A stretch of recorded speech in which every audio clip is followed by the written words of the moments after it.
प्रधानमंत्री नरेंद्र मोदी जी के नेतृत्व में माननीय वित्त मंत्री निर्मला सीतारमण जी ने रिकॉर्ड 9वीं बार लगातार बजट पेश किया। मैं बहुत बहुत बधाई देता हूं माननीय प्रधानमंत्री जी को, माननीय निर्मला जी को, क्योंकि वास्तव में ये एक ऐसा बजट है जो भारत को विकसित भारत 2047 के लक्ष्य प्राप्त करने की नींव रखता है। अगर एक शब्द में कहना हो तो ये फ्यूचर रेडी भारत का बजट है।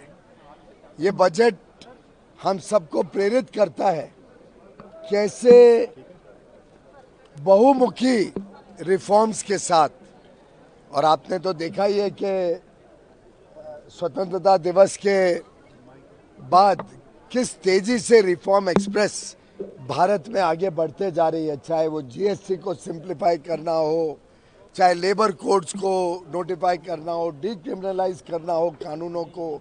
350 से अधिक रिफॉर्म इतने छोटे समय में हुए हैं। और आज का जो बजट है ये इतने व्यापक तौर पे लोगों को प्रेरित करता है कर्तव्य भावना से आगे बढ़ने के लिए। एक प्रकार से अलग अलग क्षेत्र इसमें सम्मिलित हैं। सबसे ज़्यादा अगर किसी क्षेत्र को बल मिला है तो वो है मैन्युफैक्चरिंग। देश में नई फैक्ट्रियां लगे, नया निवेश हो, देश की क्षमता बढ़े, बढ़ते हुए उपभोक्ताओं की डिमांड को पूरा करने के लिए। इसके लिए अलग अलग क्षेत्रों में इलेक्ट्रॉनिक्स कंपोनेंट हो तो उसका आउटलेट डबल कर दिया गया जिससे हम आत्मनिर्भर बन सकें। टेक्सटाइल्स हो तो नए टेक्सटाइल पार्क भी आएंगे और टेक्सटाइल इंडस्ट्री में निवेश आने के लिए जो जो सुविधाएं की आवश्यकता हो, विशेषकर आज की जो आधुनिक मैनमेड फाइबर टेक्सटाइल्स होते हैं उसको बल देना। क्योंकि विश्व में आज 2/3 वस्त्र का जो खरीद और ट्रेड होता है, व्यापार होता है, वो मैनमेड फाइबर्स में। तो टेक्सटाइल को बहुत बड़ा बल दिया गया है। बड़ी बड़ी चीज़ें हों, सेमीकंडक्टर हो, डेटा सेंटर्स हो, उस पर भी उतना ही ध्यान दिया गया है जितनी छोटी चीज़ों पर जिससे सामान्य मानवीय को लाभ मिले। चाहे वो पशुपालन के लोग हों, चाहे मत्स्य के साथ, फिशिंग के साथ जुड़े हुए मरीन सेक्टर के हमारे स्टेक होल्डर्स हों, हर क्षेत्र को इसमें ध्यान दिया गया है। यहाँ तक कि एक वर्षों से हम सोचते थे कि कंटेनर भारत में क्यों नहीं बन सकते, जो कंटेनर में माल आयात निर्यात होता है। 10,000 करोड़ रुपए सिर्फ कंटेनर मैन्युफैक्चरिंग को प्रोत्साहन देने का माननीय निर्मला जी ने घोषणा की है।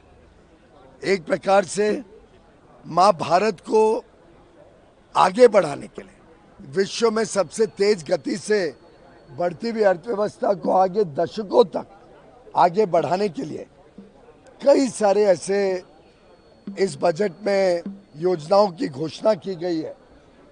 जैसे पुराने इंडस्ट्रियल एस्टेट्स, कई इंडस्ट्रियल एस्टेट्स वर्षों से चल रहे हैं, हालत झरझर हो गई है, उनको कैसे पुनर्निर्माण करना, पुनर्जीवित करना।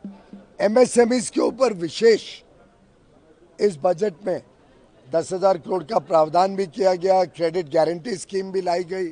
अलग अलग प्रकार से हमारे जो लघु उद्योग हैं, सूक्ष्म लघु और मध्यम उद्योग हैं, उनको बढ़ाना, निर्यात को प्रोत्साहन देने के लिए, चाहे वो हमारे SEZs हों उसमें छूट देना, या निर्यात को सरल करने के लिए कस्टम्स प्रोसीजर्स को सरल करना। देश में जलवायु परिवर्तन के खिलाफ लड़ाई अहम भूमिका रखती है, तो ग्रीन एनर्जी, एनर्जी सिक्योरिटी के लिए भी बहुत गंभीरता से इस बजट में प्रावधान किए गए हैं। इनलैंड वाटरवेज हो, हाई स्पीड रेल हो, शहरों का विकास हो, विशेषकर जो छोटे शहर हैं, नए उभरते हुए शहर हैं, उनका विकास हो। और हमारा जो लोग हैं, हमारे युवा युवती हैं, उनको आधुनिक दृष्टिकोण से तैयार करना, रीस्किल करना, रीट्रेन करना, जिससे वो आगे चल के आधुनिक टेक्नोलॉजी को इस्तेमाल करते हुए देश को तेज गति से आगे बढ़ाएं। टेक्नोलॉजी के क्षेत्र को भी एक अहम प्राथमिकता दी गई है इस बजट में।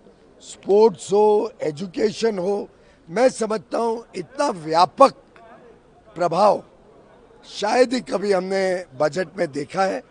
ये बजट देश को आगे चल के 22 साल के इस अमृत काल में कैसे तेजी से हमने सब ने मिलके सभी का साथ, सभी का विकास के मंत्र को आगे बढ़ाने के लिए काम करना है, उसका एक रोड मैप देने का काम करता है।